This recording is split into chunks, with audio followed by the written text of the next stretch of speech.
Hello everyone, welcome to my channel. चलिए start करते हैं आज का वीडियो।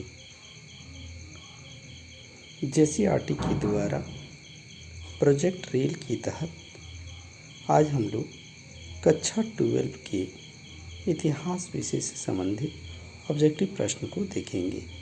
इसमें जो है कुल मिलाकर 16 प्रश्न होते हैं।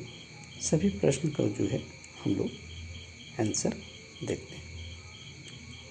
पहले प्रश्न को देखें तो पहला प्रश्न है जुते हुए खेतों का साक्ष्य कहाँ से प्राप्त हुए हैं।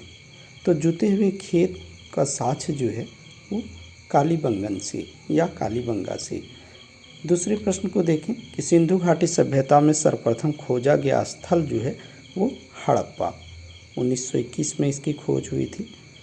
तीसरे प्रश्न को देखें तो भारतीय पुरातत्व का जनक किन्हें कहा जाता है या किसे कहा जाता है, तो अलेक्जेंडर कनिंघम को। नेक्स्ट प्रश्न देखें चौथे प्रश्न को। तो चौथा प्रश्न जो है वो है कि मोहनजोदड़ो का शाब्दिक अर्थ है, तो मृतकों का टीला या मुर्दों का टीला। नेक्स्ट प्रश्न को देखें पांचवें को। गणेश्वर जोधपुरा संस्कृति किन क्षेत्रों में विकसित थी। तो ये राजस्थान वाले क्षेत्र में था, तो इसके अकॉर्डिंग जो है वो खेतड़ी हो जाएगा। नेक्स्ट जो है छठवें प्रश्न को देखें तो छठवां प्रश्न जो है मेलुहा का संबंध किस सभ्यता से है।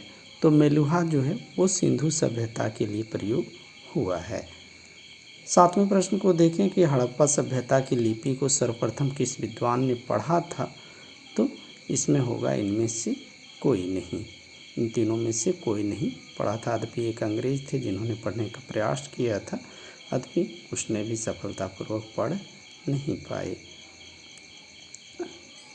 आठवें प्रश्न को देखें पूरे विश्व के समक्ष सिंधु घाटी सभ्यता के बारे में सर्वप्रथम कब घोषणा किया गया। तो 1921 में जब हड़प्पा की खुदाई हुई।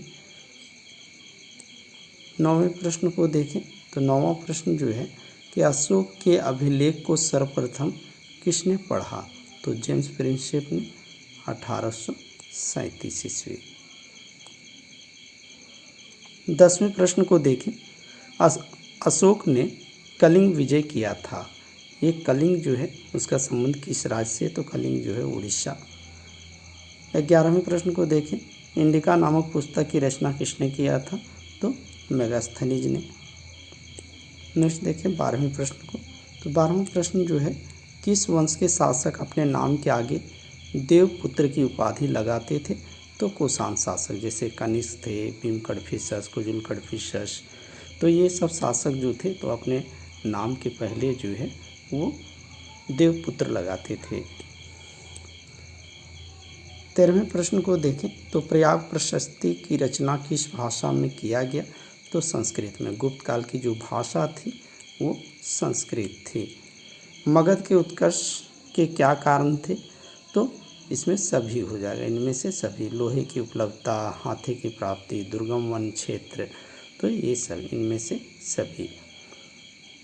नेक्स्ट प्रश्न को देखें तो 15वें प्रश्न को देखें तो 15वां प्रश्न जो है वो है कि हर्षचरित नामक पुस्तक की रचना किसने की। तो हर्षचरित की रचना जो है वो हर्षवर्धन के जो दरबारी कवि थे बाण भट्ट ने किया था।